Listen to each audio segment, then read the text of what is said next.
written so in depth on this story. I'm just going to give you the microphone and let you begin and tell the listeners what you think is important about your original training, about the group, and about many things that I know people want to know about the Illuminati. Okay. Go ahead. Well, Greg, first I want to say that my purpose in talking about this is not to glorify evil, because there are very wicked people out there, very powerful people.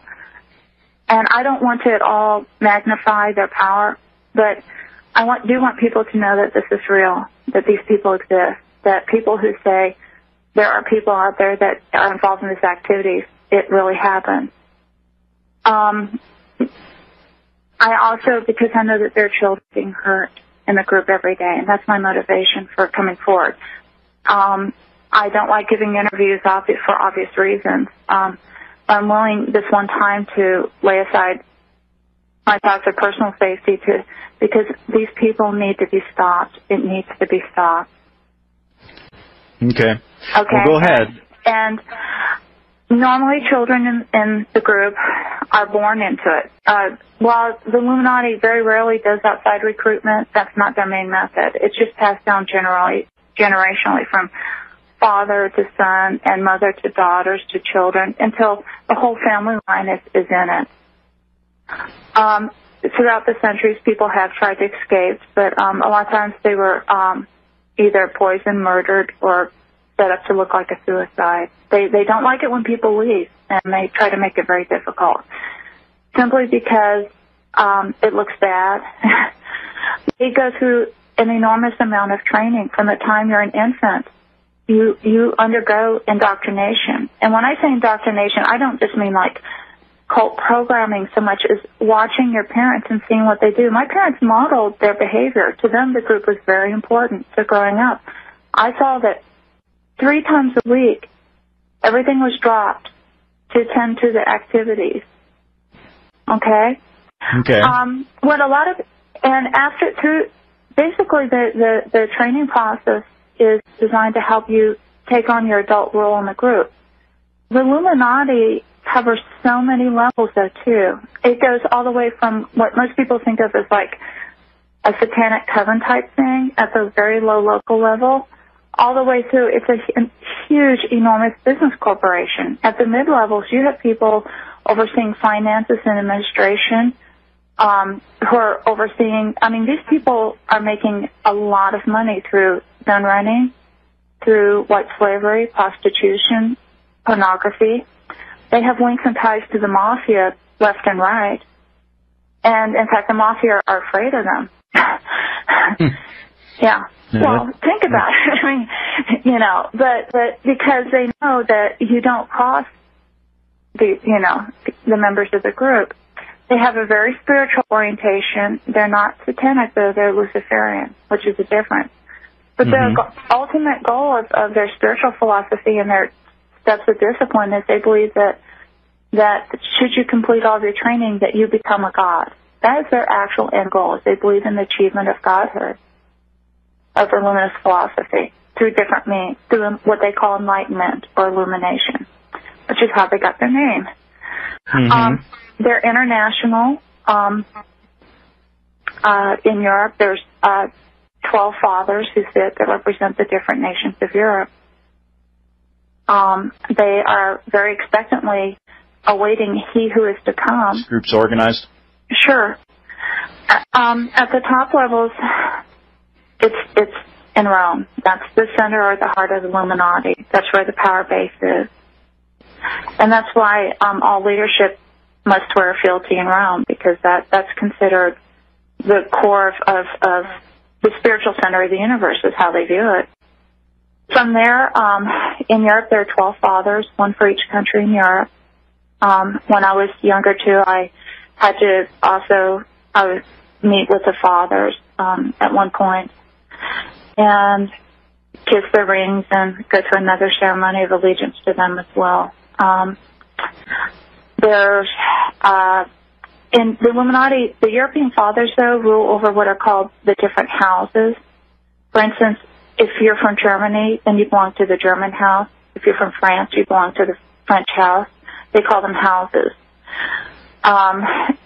UK, Russia, Poland, Belgium, Spain, Italy, and others. From there, America was considered a mission field for them. And in the 1600s, Pittsburgh became the first port of entry for them, and that's where they first settled. And so that's why it's still considered a spiritual power base for the group on the East Coast in the U.S. From there, it spread out, of course, to the Atlantic seaboard and then throughout the nation. And while the nation is divided into many regions, multiple regions, 7 main regions, the East Coast region has its spiritual power base in Pittsburgh, but the administrative power base is in Alexandria, Virginia. That's where they administer the finances during the day-to-day operations. The West Coast, or the West region, or west of the Mississippi, has its power base in the San Diego area. And that's where you spent a lot of time, correct? Yes. I was sent from the Alexandria Council, sent me to San Diego to help them out. Okay, go ahead. Let's see. Those are the two, of course, main regions, and then each of those regions are divided into sub-regions. And so then you have your regional council sitting over those and overseeing activities. I mean, if you can think of the structure of a large multinational corporation, that's really how the Illuminati is structured. Then beneath each of the regional councils are your local councils. They call them sister groups or your local councils, and then you have your local groups under those as well, or what they call the sister groups. So any major metropolitan city could have anywhere from 5 to 15 groups, depending on the size population base.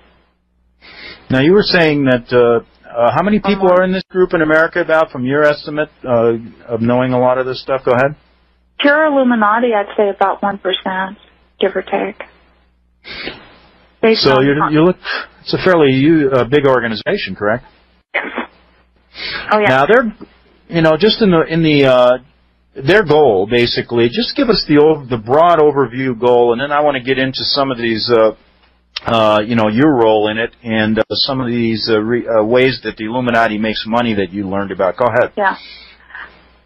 When you say to rule the world, it almost sounds laughable, like, yeah, right. I think people get ideas of, like, thinking in the brain, wanting to rule the world. But really, that is their goal. They believe that they are the intelligent leaders, and they believe that the rest of the world are sheep who need wise. They see themselves as wise leadership. So they believe that their goal is to rule the world. Mm-hmm. I mean, but at the same time, they have ways of doing this. Their main methods of doing so are behind the scenes. They believe in infiltration of the media, of education, and of government. Those are the 3 areas, and of the financial system. And they've successfully done quite a bit of all 4 throughout Europe and the U.S., as well as other countries. Now, you said that you're basically, the Illuminati is divided into about 6 or 7 different groups, and everyone is born into a group. Can you outline what those groups are? Well, no, it's all one group, but it just has different levels, Yeah, that's what I mean, like the sciences, the government. The Illuminati is divided into different branches of learning, and these branches include sciences, military, government, leadership, scholarship, and spiritual. Those are the 6 branches of learning. And while all children need to undergo some training or teaching in each area, as they get older, they begin profiling you from infancy, and they know where your aptitudes and abilities are. Then you really go into, most people specialize in one branch or possibly 2 branches of learning. And you were involved in what branch? I was heavily involved in sciences. And also, to some degree, I did some spiritual as well, but mainly sciences. Just to backtrack 1 minute, these 12 disciplines, as a child, you were rigorously trained in this, correct? Yes. Okay. And what were those disciplines?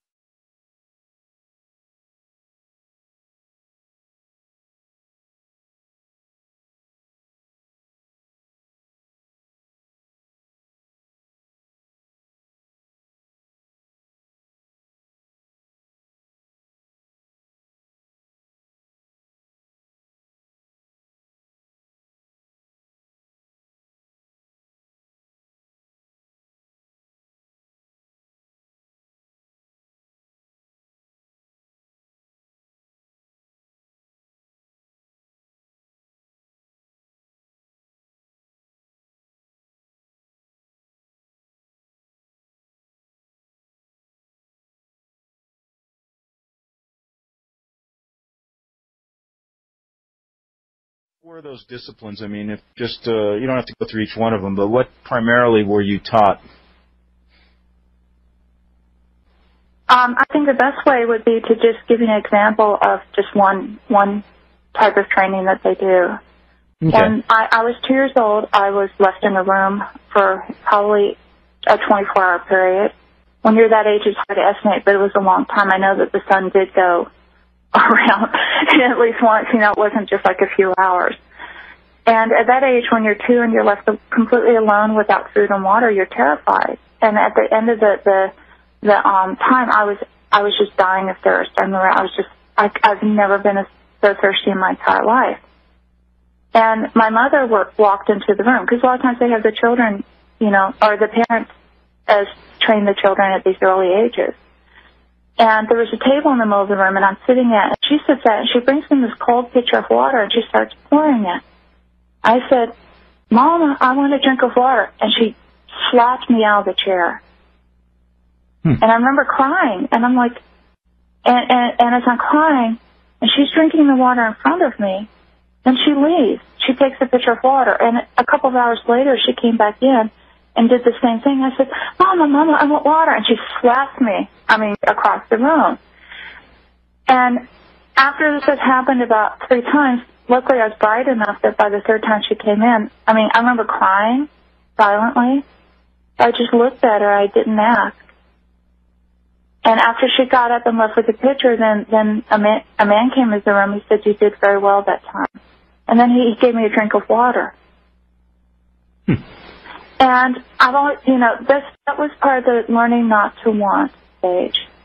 And looking back on it, I realize now as an adult that the purpose of that training was to teach me not to recognize my own physiological needs and respond to them, but to look to outside people to tell me what I wanted or needed. Now, you basically, you told me that you led kind of a dual life in the Illuminati. That's basically how they function. They have a day job, and then at nighttime you're quite busy sometimes with the cult's activities, correct? Yes. Okay. What I wanted to get into, if you were talking about these groups. I remember I mentioned to you, you said you had meetings 3 times a week, and I said, well, what about if I wanted to go and visit? Maybe do a story about them. What would happen, or would I be able to find one of these meetings that were going on where in your area of Escondido? Well, no, because of the security measures. And you really don't want to show up unannounced at a meeting if you could get through their security, because chances are you would never make it out alive.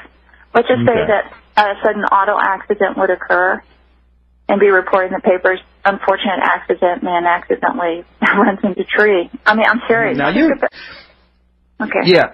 You are a mid-level person in this organization, a head trainer. We're going to get into those specifics in the next hour. But, what did you learn about the infiltration of this group into all of our different areas of government, media? They're basically at the high levels of most of our financial institutions also, correct?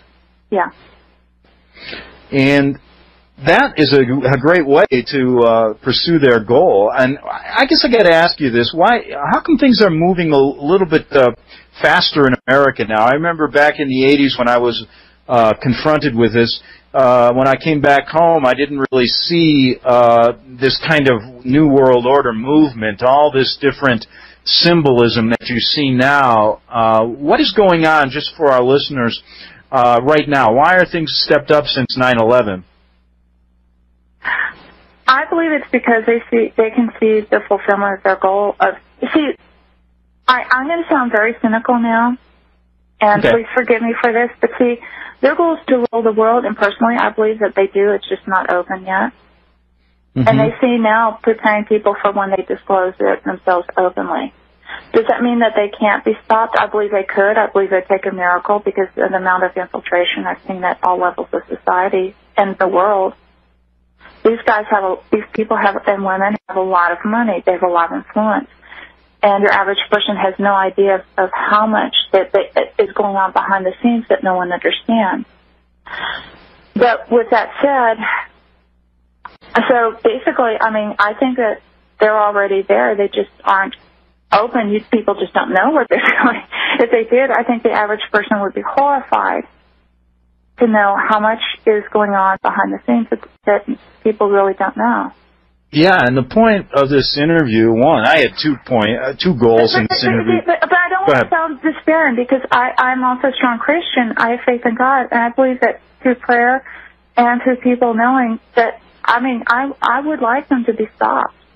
I just don't know at this point, how do you take on the financial institutions of the world, the major oil enterprises of the world? That's the question. Yeah, it's a difficult question. Now, you were in the mid-level of this group. You worked your way up to a head trainer, correct? Yeah. Now, what did you learn? Before we get into the specifics, you outline in some of your writings the big money-making, the ways this group makes its money. Can you go over and outline some of those methods? Again, if you can think of an illegal activity, they're probably involved at some point. Maybe not overtly at the point of where the actual money is first changing hands. But when you have child pornography, prostitution, like slavery, gun running, gambling, then at some point where the money is changing hands, buffered by about 4 layers of people, there's going to be probably someone from the Illuminati involved at that point. These guys have their fingers in everything. Now, go ahead. But they also use legitimate means. They launder their money. When you have a lot of money, you have to do something with it. And so what these men don't come in and say, "Hi, I'm a member of the Illuminati, and I want to run your bank." But what they'll do is they'll quietly come in and become a quiet investor, start buying up shares, and over a period of maybe almost a lifetime, they will get a controlling interest in the bank, or else become a very, and maybe in their son's lifetime, because that's the other thing about the Illuminati. The Illuminati do not see it as it must happen now in my lifetime. These people have goals that last for a century or 2 centuries. They're very, very patient. And that's why the specific training of the children is so important, correct? Yes. It's to teach you patience. Everyone knows growing up in the group, they know that we may not see the coming order disclosed or open or revealed in our lifetime, but our children or our grandchildren may. So they will spend their entire life trying to bring about the goals of the organization.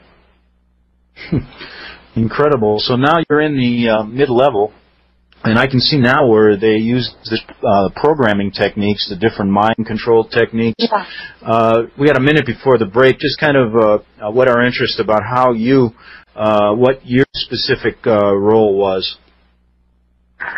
Well, they did a lot of what you might call human experimentation, and they had a lot of research protocols going on. So one thing I did was to supervise the research going on. I was teaching the younger trainers and head trainers how to do things more efficiently, how to do their job well, but also reviewing their research reports for errors or problems.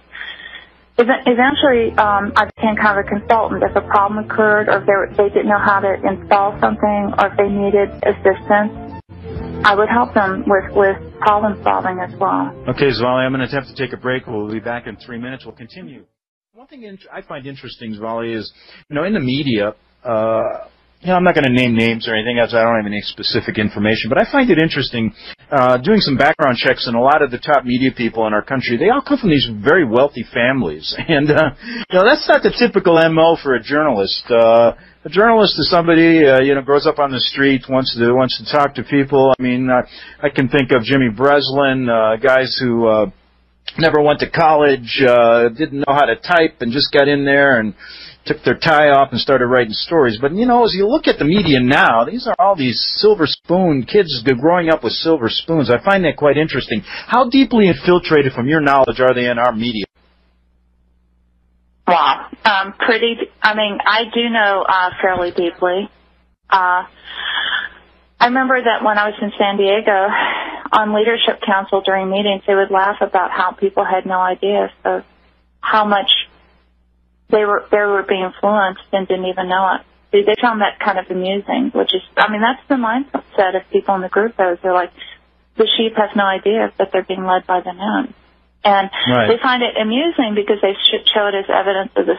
I'm sorry, I'm just describing what they say. I don't agree with it now, but they saw it as evidence of the stupidity of the average person, that they have no idea. I'm not saying that every news story or every newscast story is a member of the group, by no means.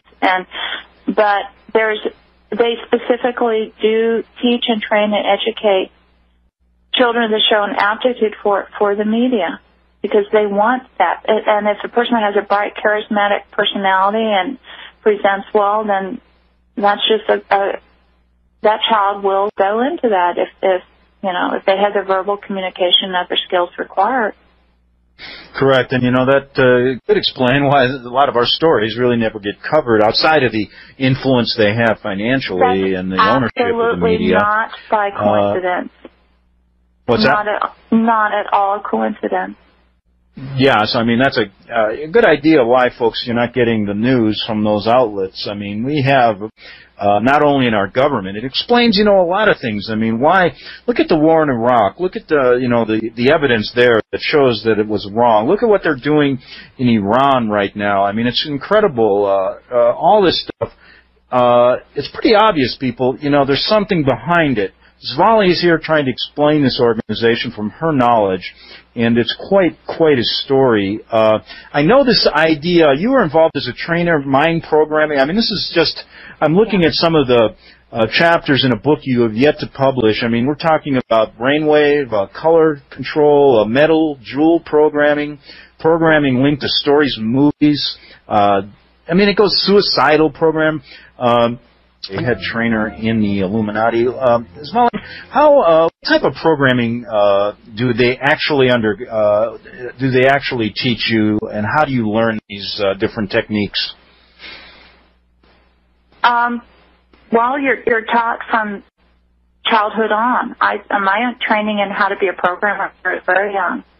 I was mentored by another programmer at the age of 5 by a doctor at George Washington University, and he not only did he do the programming on me, but he also taught me how to do it to others. The types of programming, again, that could be a whole 10-hour segment to go into depth. Just briefly, from the time a child's an infant, all through their life, basically, they're tested, they're profiled. Trainers can create a psychological profile, and then they update it frequently. And basically, they're trying to install in the child the ability to obey, loyalty to the group, and the ability to do their job within the group. Now, those jobs vary in complexity. I mean, you may have, on one side, a child trained to be a prostitute. On the other end, you may have a child trained to become a governmental figure, which is a lot more complex programming. But as long as the loyalty to the group is instilled and that's the first and foremost programming always installed, then no matter what their eventual role is, they will remain loyal, and that becomes their first loyalty. Whatever nation, whatever their public role in life is, their first and foremost loyalty will be to the group and to serve its goals. Whether they know, a lot of times the goal there too is to be able to help the child create that complete division between their day role and their night role. So a pleasant, charming, wonderful, kind person in the daytime could be an absolutely cold, ruthless person at night or during the day. It's also during the day they do it. You may have a housewife with children who goes out and completes a courier job for the group, and no one would ever suspect her. This frumpy-looking little housewife with a baby in a car seat is actually carrying some valuable documents. Or again, I mean, the first and foremost, though, is they want to instill loyalty, and they want to discourage people from questioning orders. They really don't want you questioning that, and they want you to obey their directives. And should people show signs of not doing that, then they go in for tips. Actually, people are being programmed all through their life. We used to call them tune-ups, and it's a lifelong process for members of the group. I was also very involved in military in San Diego. In fact, the group has a lot of military orientation, and so a lot of times I would take the kids to their area. There's the area where the kids would go and change.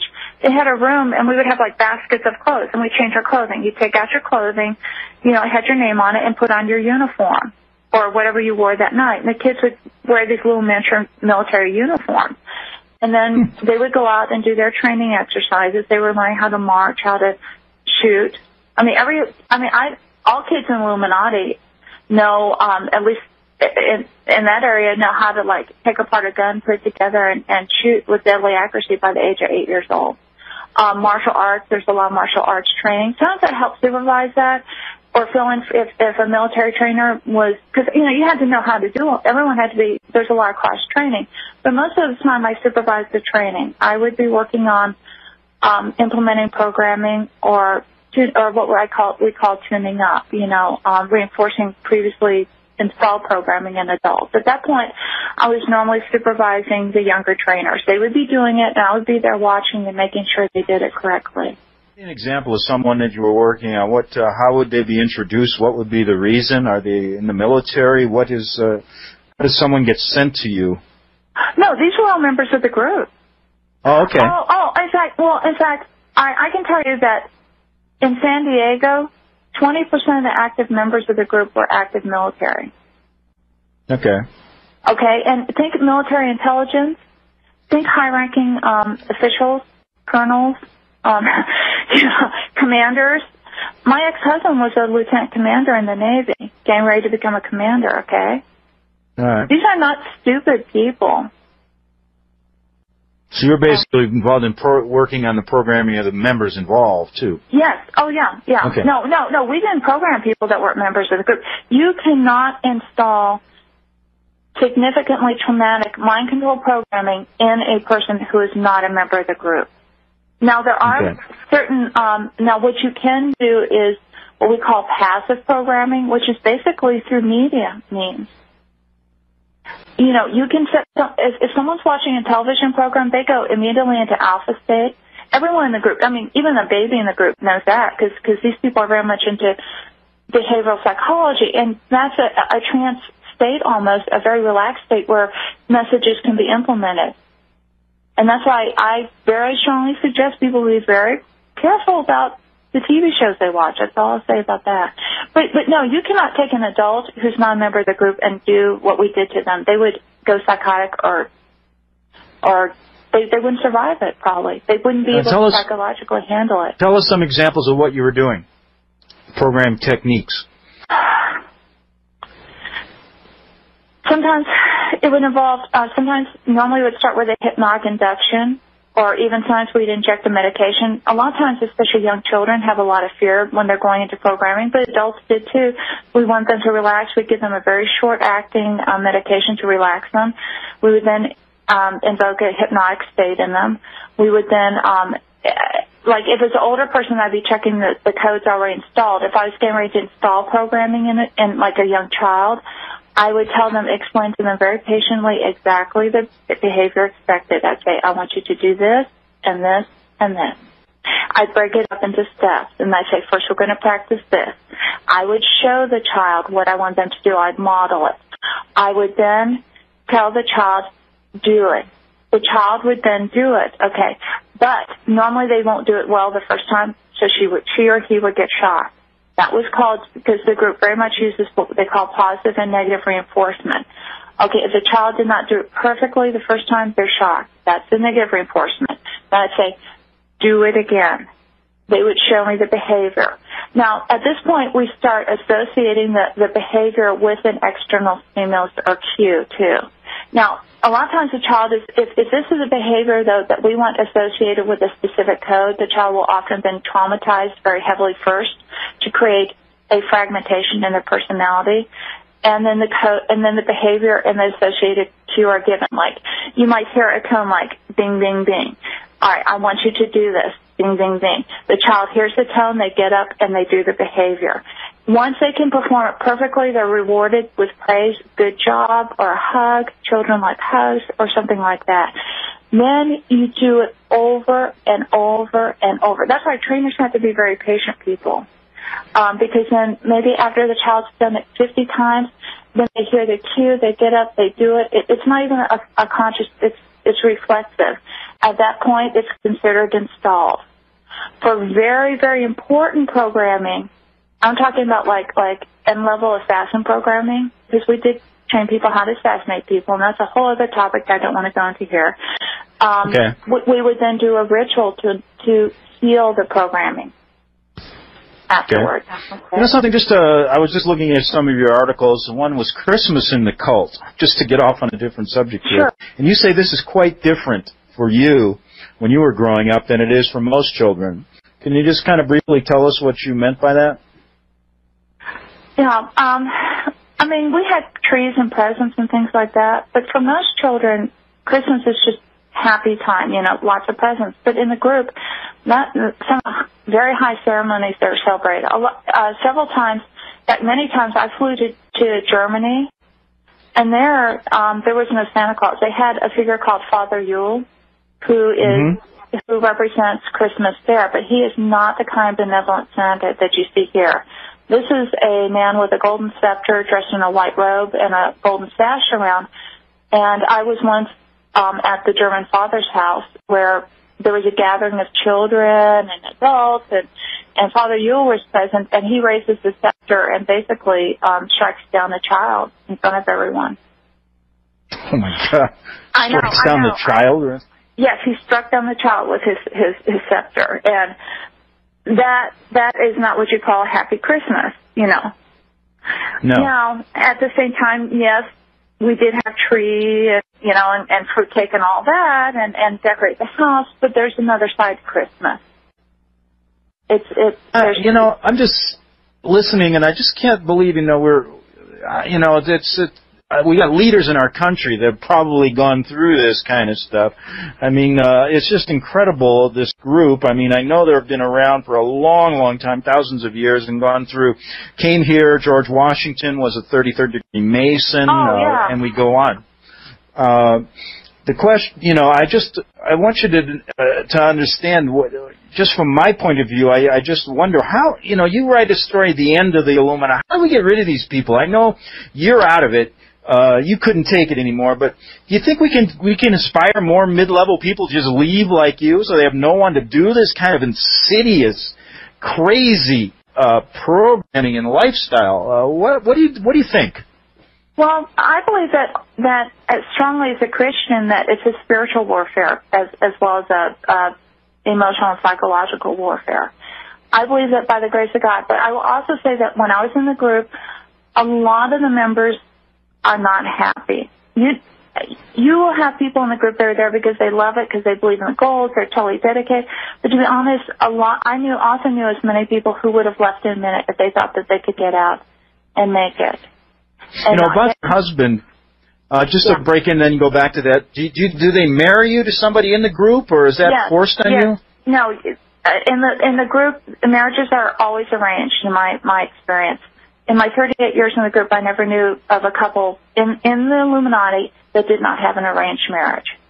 It's Let me just mention a couple that I suspect. Clinton and Bill and Hillary. Oh, well, yeah. Yes, definite. Yes, and Bill. Go ahead. Yeah. And a lot of times these marriages are arranged for compatibility, but also for bloodlines. Svali, we're talking about mid-level people, then we're going to talk about some of the lower-level people. I'm interested who they are. But I imagine a lot of these, you said they weren't happy, but a lot of them probably stay because it's it's a very very lucrative way to live. I imagine you from wealthy families. Oh, yeah. In fact, and that's the main thing that's one of the factors that keeps people in. The reason more people don't leave is because leaving means giving up your husband, your children, your entire family on both sides, your money. And basically, for a lot of people leaving the group, it means giving up everything and starting out penniless and alone. And not only that, but then you're combating internal programming to recontact, to go back, to be loyal, to be a good member. Mm-hmm. And I've known many people have tried to leave and went back because they just couldn't take it. But anyways, while you were talking about you know something, these people that do not want to get out because of the financial ties. But let's go back when you were in the Illuminati, and how did this happen? How did you finally leave? And tell us this whole story about you leaving the Illuminati. We haven't touched on that yet. Sure. Well, I do want to say one thing that I agreed with Marilyn on. Without faith in God, I couldn't have done it, because I became a Christian, and that was for me revolutionary, because it made me question again more of what I was being taught or had believed all my life. I began to realize that what I was doing was wrong. I became increasingly cynical. And I also then started standing up to the head trainer in the county who despised me, because he would do things that were just blatantly cruel for no reason whatsoever. I'd say, you're wrong. Well, people don't like that. And he took it out on me in a lot of horrible ways. I finally made the decision to run. I ran to another state, because I knew that my chances of getting out while still staying in that area with people I knew, surrounded by people who were in the group, was not going to be very good. So I went to another state. You had to leave your family and everything, right? Everything. Well, my children were with their grandparents, and at that point I thought that was better than them being with my husband. And I was going to go get my kids. But my husband then called, and he said, I want to reunite with you. And I said, okay, that's wonderful. And I said, but you have to get help. You have to get some treatment, because we can't go on. You've got to get out of the group. And he said, okay. He said, I'll pick up the kids and meet you in a week. So, the day before he called, said, I'll be there tomorrow, blah, blah, blah. And so I was excited, thinking, oh, he's getting out. He's getting out. That's wonderful. Instead, he had gotten the kids several days before. He was lying to me. I didn't know it. I'd gone to a judge, and the day that he was supposed to arrive, there was a knock on my door. It was the policeman serving me divorce papers, and also a restraining order saying that I could not come within 100 yards of my husband or my children. And at that point, I felt slightly punished for leaving the group. I fought that, and I fought for 4 years with a court system that said that things like this didn't occur, because my husband would go into court and say, this woman's psychotic, she's making it all up. There's no way, ha, ha, ha. This stuff doesn't happen this day and age. And the judge would say, you're right, slam. Full custody to the father.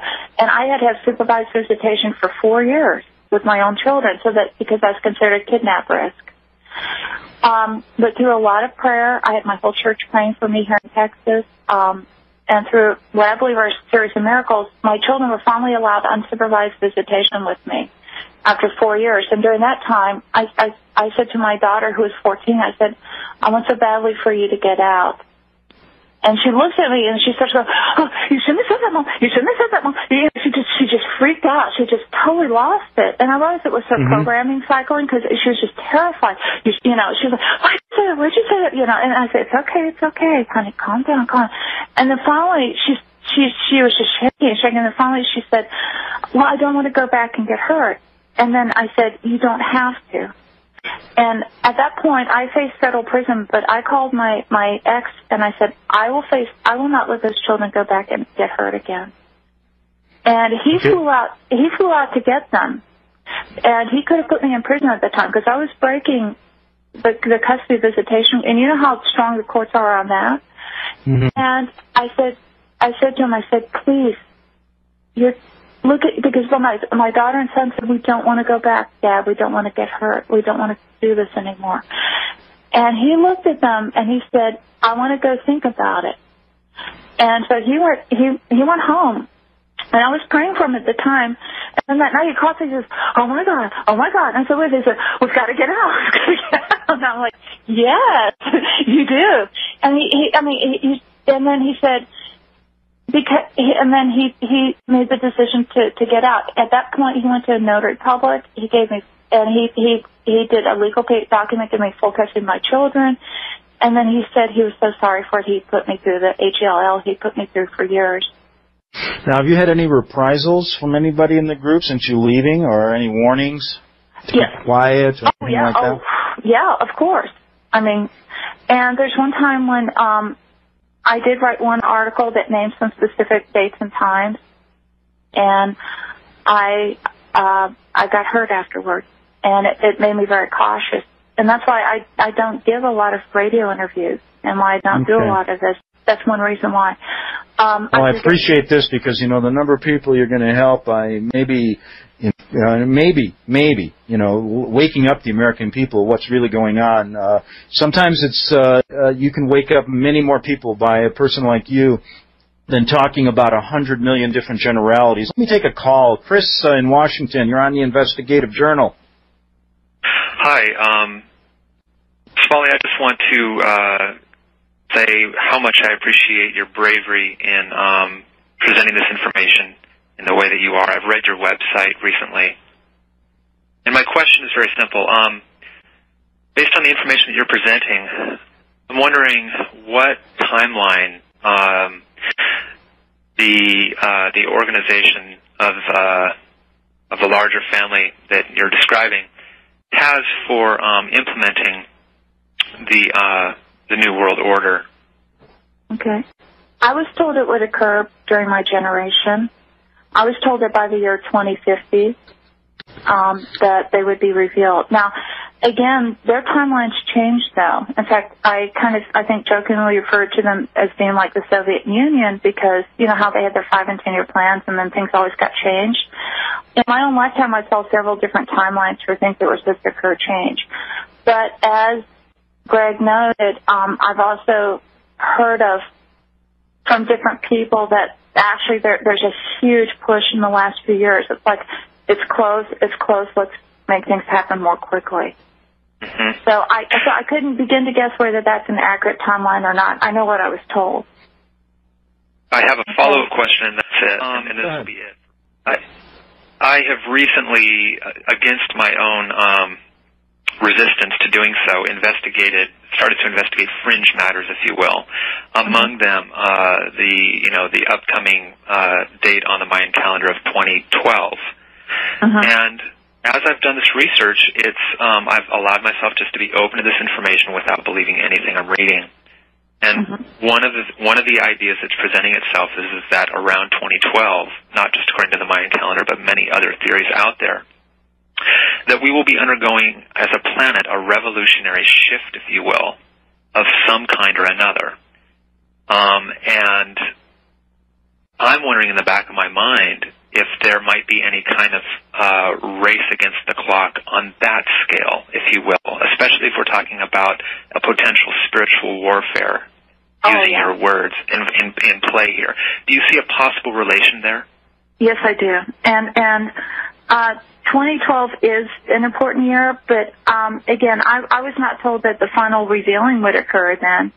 But I believe that what will happen is there will be events taking place that will help to set the stage. There's going to be, I was told, and again, I'm telling you what I was told while a member of the group, so please take it with a grain of salt, because as I know, these people aren't always honest or trustworthy. They are deceptive, but I was told that there would be an enormous economic collapse prior to the revealing, that basically the stock market would destabilize. Well, that appears to be already happening. Yeah, and well, and it's. I was told it would make the Great Depression look like Sunday school, and at that time, it's going to be. They're going to really be manipulating finances to bring about chaos, confusion, warfare, and then. I mean, but see, I don't like to be so negative. But I am telling you what I was taught when I was in the group. You know. Well, I so appreciate it. Yeah. And I'm sure we all do. Yeah, and so... You're a great voice.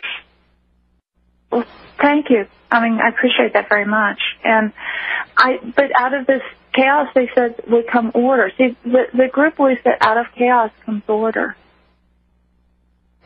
Let me take another call. Harper in Canada. Can you hear me? Harper? Hi. Yeah, go ahead. Okay, great. Go ahead. Great, thanks, Greg. And Svali, I read your expose when it came out on Suite101.com a few years ago, and I always wondered what happened to you because you vanished from Suite 101. So it's great to hear about you. A couple quick questions. I'll make them real fast. First is the term Moriah conquering wind. I'd never heard that before or since I read it in your expose. I wondered if you could elaborate on that term a little bit. I also wanted to ask you if this cult, as far as you know, claims to or believes to derive any of its heritage from Atlantis or any other lost civilization. Okay. I'm not sure about the reference to Mariah you're describing, because Mariah is I mean, but I can certainly address the second question. The Illuminati completely believe that Atlantis is real.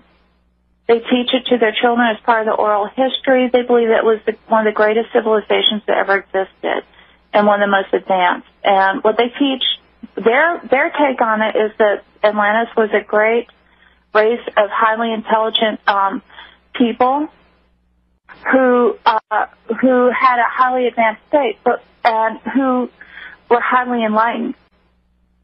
And what they teach the Illuminati children is that then this prophet of the enemy, who is the prophet of God, came and foretold their destruction if they didn't change their ways, because they were definitely occultists. They were Luciferian on Atlantis. I mean, that was the religion. And in fact, a lot of the advances that Atlantis enjoyed was passed down to them through supernatural means, is what I'll say.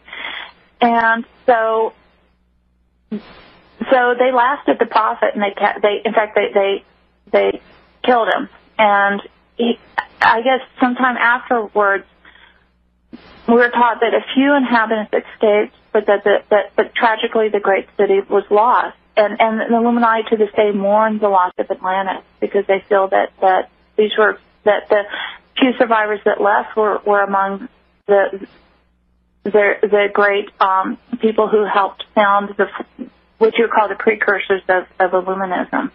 One more quick question, if I may, and I wanted to ask you if you have any reason to believe that the people, men and or women at the top of the pyramid, so to speak, practice a kind of magic where they are kind of skipping through time, in other words. Oh, yes. Oh, well, leaving one body, a solar spirit leaving one body and coming and being born into another one, and therefore, living through time.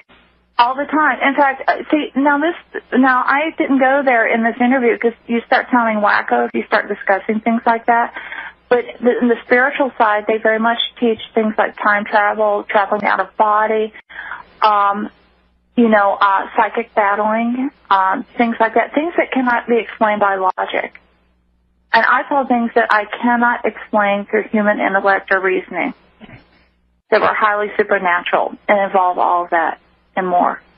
Okay, great. It's a pleasure to speak with you, man. God bless you. Thanks. I think we have Dave Wilcox called in. I think you know Dave through emails.